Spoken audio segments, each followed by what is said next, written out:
Om Swastiastu, perkenalkan saya Ana Agung Rasatya Pranata, NIM 1902612071, dokter muda Departemen Anestesiologi dan Terapi Intensif, FK Unut Rumah Sakit Umum Satanglah, akan mempresentasikan mengenai pain management. Sebelum membahas mengenai tata laksana nyeri, ada baiknya kita mengetahui apa yang disebut dengan nyeri. Berdasarkan International Association for the Study of Pain, di mana nyeri merupakan pengalaman sensorik dan emosional yang tidak menyenangkan yang berhubungan dengan adanya kerusakan jaringan atau cenderung akan terjadi kerusakan jaringan atau suatu keadaan yang menunjukkan kerusakan jaringan. Selanjutnya, berdasarkan patofisiologinya, nyeri tersebut dibagi menjadi nyeri akut dan juga nyeri kronis, di mana nyeri akut merupakan nyeri dengan durasi sensasi nyeri pendek dan bertahan kurang dari 3 hingga 6 bulan. Dari nyeri akut tersebut akan terdapat kerusakan jaringan yang nyata dan nyeri akan hilang bersamaan dengan penyembuhan luka. Sedangkan nyeri kronis merupakan nyeri dengan durasi lebih dari 6 bulan dan berkisar antara intensitas ringan hingga berat. Nyeri pada nyeri kronis tidak akan menghilang walaupun luka tersebut sudah sembuh. Selanjutnya itu mekanisme perjalanan nyeri, di mana antara suatu rangsangan yang kuat, baik itu rangsangan mekanik, termal, ataupun kimia, sampai dirasakannya persepsi nyeri terdapat 5 proses elektrofisiologik, yaitu dari transduksi, transmisi, modulasi, konduksi, dan juga persepsi, di mana keseluruhan proses inilah yang disebut dengan nosiseptik. Dari istilah inilah kita akan menyebutnya menjadi nyeri nosiseptik, yaitu nyeri yang dimulai dari aktivasi nosiseptor, menyusul aferan primer, sekunder, tersier, yang kemudian dipersepsikan sebagai nyeri di otak. Berikut merupakan gambaran dari bagan nyeri, mekanisme perjalanan nyeri. Yang pertama itu transduksi, di mana transduksi adalah suatu proses di mana rangsangan noksius diubah menjadi aktivitas listrik yang disebut sebagai potensial aksi. Perubahan bentuk rangsangan noksius, baik mekanik, termal, dan juga kimia menjadi impuls listrik inilah disebut sebagai proses transduksi. Dalam hal nyeri akut yang disebabkan oleh adanya kerusakan jaringan akan menyebabkan dilepaskannya berbagai mediator kimia proinflamasi seperti prostaglandin, substansia P, bradikinin, leukotrien, histamin, serotonin, dan juga sitokin. Zat kimia tersebutlah yang akan kemudian mengaktifasi nosiseptor untuk menghasilkan suatu potensial aksi. Beberapa zat kimia lainnya seperti ATP dapat merangsang langsung nosiseptor sehingga potensial aksi dapat dihasilkan, namun kebanyakan mediator fungsi untuk menginisiasi nosiseptor sehingga mudah teraktivasi. Rangsangan tersebut akan menyebabkan terjadinya potensial aksi pada membran yang selanjutnya akan diteruskan melalui akson. Timbulnya imbul tersebut dengan mekanisme depolarisasi dan repolarisasi dari membran sel. Pada saat aktivasi akan terjadi proses depolarisasi di mana saluran ion yang spesifik terhadap natrium akan terbuka, menyebabkan masuknya natrium dan juga membuat membran potensial naik. Keadaan depolarisasi dan polarisasi inilah akan silih berganti dengan begitu cepat sehingga menyerupai aliran listrik yang biasa kita sebut sebagai dengan impuls. Yang kedua yaitu konduksi, di mana konduksi adalah proses perambatan dan penguatan amplifikasi dari potensial aksi atau impuls listrik dari ujung saraf sampai pada kornu posterior medula spinalis, di mana dapat kita ketahui terdapat dua serabut saraf yang peka terhadap rangsangan kuat, yaitu serabut A delta dan juga serabut C. Walaupun keduanya peka terhadap rangsangan yang kuat, namun keduanya memiliki perbedaan, baik reseptor maupun neurotransmitter yang dilepaskan pada presinap di kornu dorsalis. Ada tidaknya serabut mielin akan berpengaruh pada proses penghantaran impuls saraf yang melalui akson. Pada neuron yang tidak bermielin, impuls saraf atau potensial aksi menjalar sebagai gelombang yang tidak terputus. Sedangkan pada akson yang bermielin, impuls saraf atau potensial aksi hanya menjalar pada daerah yang tidak bermielin atau nodus transfer. Ini disebut dengan saltatori. Yang ketiga yaitu modulasi, di mana yang berarti menyesuaikan. Namun dalam konteks nyeri diartikan sebagai proses inhibisi terhadap impuls listrik yang masuk ke dalam kornu posterior medula spinalis, yang terjadi secara spontan dan kekuatannya berbeda-beda pada setiap orang. Kekuatan ini dipengaruhi oleh latar belakang seperti budaya, pendidikan, maupun kepercayaan. Kekuatan modulasi inilah yang memberikan persepsi nyeri dari setiap orang dengan orang lainnya. Selanjutnya itu proses transmisi, di mana transmisi adalah proses perpindahan impuls listrik dari neuron pertama ke neuron kedua yang terjadi di kornu posterior, dari mana ini akan naik melalui traktus spinothalamikus ke talamus dan tengah otak. Akhirnya dari talamus, impuls mengirim pesan nosiseptik ke korteks somatosensorik dan juga sistem limbik. Traktus spinothalamicus merupakan traktus yang berasal dari medula spinalis di bagian talamus. Dari talamus berganti neuron menjadi neuron ketiga menuju korteks cerebri pada somatosensorik, di mana nyeri sensorik dirasakan berupa lokalisasi, intensitas, dan juga lamanya. Sedangkan traktus spinoreticularis sebelum tiba di talamus terlebih dahulu berganti neuron di batang otak reticularis. Kemudian dari talamus menuju sistem limbik, di mana nyeri emosional akan dirasakan berupa cemas, ketakutan, berteriak, ataupun menangis. Selanjutnya akan terjadi persepsi di mana adanya gambaran dari otak mengenai nyeri yang kita alami. Untuk instrumen penilaian nyeri, di mana penilaian nyeri tersebut sangatlah penting bagi setiap orang dan juga akan menentukan bagaimana manajemen dari nyeri tersebut. Penilaian secara umum adalah proses memberikan tentang penilaian kita terhadap nyeri-nyeri tersebut, dan setiap orang memiliki hak untuk menyampaikan rasa nyeri tersebut, di mana berdasarkan instrumennya dapat dibagi menjadi unidimensional dan juga multidimensional, di mana penilaian unidimensional hanya mengukur intensitas nyerinya saja. Penggunaan instrumen ini lebih cocok pada penilaian nyeri akut. Biasanya digunakan untuk evaluasi pemberian dari obat analgetik, di mana dari unidimensional ini instrumennya terdiri dari Visual Analog Scale, Numerical Rating Scale, Wong-Baker Phase Scale, dan untuk yang kedua itu dimensionalnya itu multidimensional, di mana plan multidimensional tidak hanya pada intensitas nyerinya saja, tapi juga menghasilkan informasi tentang karakteristik nyeri dan dampaknya terhadap aspek afektif ataupun emosi dari sensori nyeri. Instrumen penelitiannya ada MPQ itu McGill Pain Questionnaire, ada juga The Brief Pain Inventory, Memorial Pain Assessment Card, dan juga Pain Diary. Namun pada presentasi kali ini hanya akan membahas McGill dan juga Pain Diary. Yang pertama yaitu Visual Analog Scale, di mana pada penilaian ini instrumen nyeri menggunakan garis lurus berukuran 100 mm yang memiliki tulisan di kedua ujungnya, di mana 0 berarti tidak nyeri dan 100 akan menandakan nyeri sekali, di mana pasien akan kita minta untuk menunjuk posisi di mana nyerinya tersebut dia rasakan menurutnya. Untuk interpretasinya, nyeri ringan 0 sampai 39 mili, nyeri sedang 40 sampai 79 mili, dan nyeri berat 80 sampai 100 mili.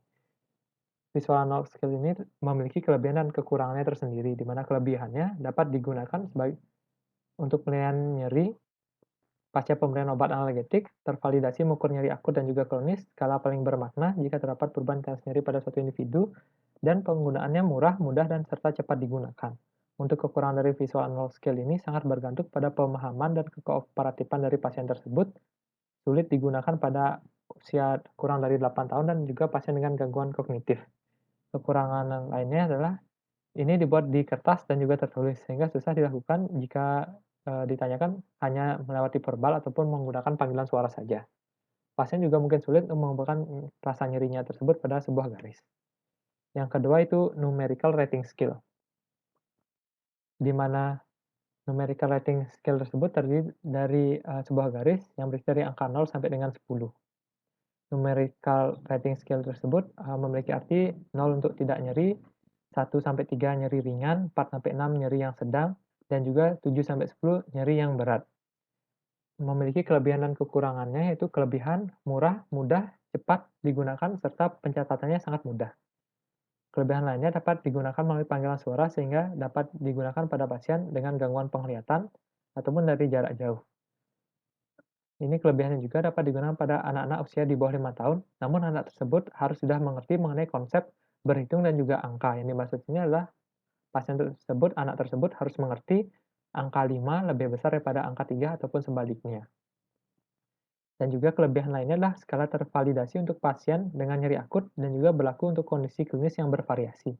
Kekurangannya adalah secara statistik tidak memiliki kualitas rasio, di mana maksudnya di sini adalah pasien yang menunjuk angka skala 10 bukan berarti 2 kali lebih sakit dari pasien yang menunjukkan skala 5. Sehingga kekurangannya menjadi perbedaan tingkat nyeri yang tidak begitu jelas dan pasien dapat bingung untuk mengkonversi tingkat nyerinya dalam angka 0 sampai 10 tersebut. Kekurangan lainnya adalah ini tidak dapat dilakukan pada individu dengan gangguan kognitif ataupun individu yang kebingungan. Dan juga ini tidak dapat digunakan pada pasien pasca operasi ortopedi. Selanjutnya yaitu Wong-Baker Phase Scale, di mana instrumen ini dikembangkan oleh Wong Baker dan terutama dianjurkan penggunaannya pada anak usia di bawah 3 tahun. Pada instrumen ini kita melihat dari wajah dari pasien seberapa nyeri yang dia rasakan. Terdapat 6 gambaran yang menandakan tidak sakit sampai, sakit yang menyakitkan. Kelebihan dari ini, Wong Baker ini adalah tervalidasi dan dapat diandalkan untuk digunakan pada anak-anak, dapat digunakan pada orang dewasa dengan cacat kognitif dan juga mudah digunakan. Kekurangannya adalah emosinya dapat membingungkan dari penilaian tersebut dan penilaian nyeri dapat bervariasi karena kultur dan juga budaya. Selanjutnya itu McGill Pain Questionnaire. McGill Pain Questionnaire ini merupakan bagian dari penilaian nyeri multidimensional. Ini terdiri dari 4 bagian, yaitu gambar nyeri, indeks nyeri atau PRI, pertanyaan-pertanyaan mengenai nyeri terdahulu, indeks intensitas nyeri yang dialami saat ini, dan juga terdiri dari 78 kata sifat atau adjektif yang dibagi ke dalam 20 kelompok. Setiap set mengandung sekitar 6 kata yang menggambarkan kualitas nyeri yang makin meningkat. Kelompok 1-10 menggambarkan kualitas sensorik nyeri, misalnya waktu, temporal, lokal, suhu, atau kelompok 11-15 menggambarkan kualitas efektif dari nyeri, misalnya stres, takut, atau sifat-sifat otonom. Kelompok 16 menggambarkan dimensi evaluasi, kelompok 17-20 untuk keterangan lain-lain dan mencakup kata-kata spesifik untuk kondisi tertentu. Penilaiannya menggunakan angka dan diberikan untuk setiap kata sifat, dan kemudian dengan menjumlahkan semua angka tersebut berdasarkan pilihan kata pasien akan mendapatkan skor total dari PRI-nya tersebut di sini.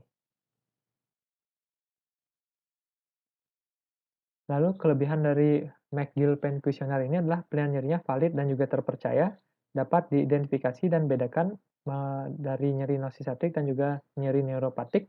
Interpretasinya akan menjadi lebih tepat pada nyeri kronik dan akut pasca analgesia. Kekurangannya adalah dengan banyaknya instrumen penilaian, membutuhkan waktu yang banyak untuk pengisian kuesioner ini. Dengan rata-rata, pengisian ini dapat dilakukan secepatnya adalah 5 menit. Namun, biasanya pasien dapat juga mengisinya sampai waktu 15 menit. Karena banyaknya instrumennya juga, ini sangat kompleks dan juga tidak praktis untuk digunakan.